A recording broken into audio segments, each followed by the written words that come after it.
Vamos a realizar el siguiente problema. Dice, Juan gasta primero $16, luego gasta un tercio de lo que le queda y se da cuenta entonces que tiene solo la mitad de lo que tuvo al principio. La pregunta es, ¿cuánto tuvo al principio? ¿Cuánto tuvo al principio? Entonces vamos a ver cómo vamos a plantear el primero. El ejercicio en sí, la estructura, es saber entender cómo vamos a resolver. ¿Estamos de acuerdo? Sí. Entonces dice, ¿cuánto va a tener al principio Juan? ¿Sabes cuánto tiene? ¿O saben cuánto está al principio? ¿Cuánto dinero tienen? No, entonces tiene, ¿cierto? Vamos a ponerle la variable, no importa, hasta el inicio para poder entender, poner la variable. Entonces dice, tiene X dólares. Muy bien. De estos X, primero viene un gasto. ¿Cuánto va a gastar? 16. Gasta $16. Yo puedo sacar cuánto le queda, ¿no es cierto? ¿Cómo sacaría esa variable? ¿Cuánto quedaría? ¿Cuánto queda? Obviamente lo que tiene menos lo que gasto. Sí, lo que tengo menos lo que gasto. Entonces, X menos 16. Hasta aquí prácticamente llegaría hasta la parte inicial, que es la coma, llegaría ya al planteamiento matemático de esta forma. Luego gasta un tercio de lo que le queda. Viene un gasto, un segundo gasto. Gasto 1, gasto 2, pongámosle, ¿no? Gasto 2. ¿Cuánto va a gastar? Un tercio de lo que le queda. Va a gastar un tercio de lo que le queda. ¿Cuánto le queda? X menos 16. Si esto gasta, ¿verdad? Entonces lo que voy a hacer es lo siguiente. ¿Cuánto le quedaría finalmente? ¿Cuánto queda?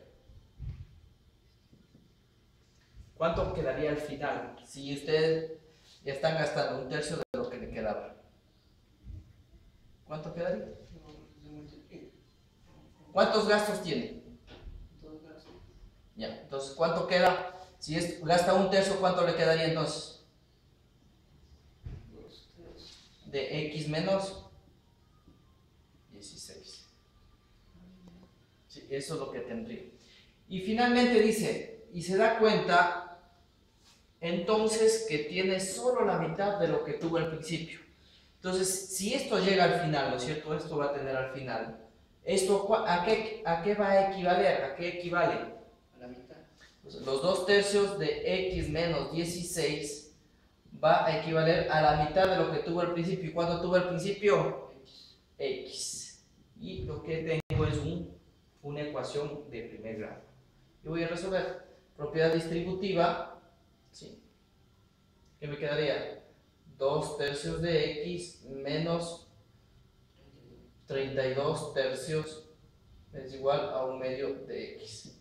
Cuando tienen una ecuación fraccionaria, para nosotros no tener fracciones, lo único que hago es sacar el mínimo común denominador de todas las fracciones, o de toda la ecuación en este caso.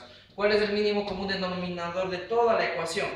El 6. Lo único que quiere decir es que voy a multiplicar por 6 a todo. ¿Para qué? Para que se eliminen todos los denominadores.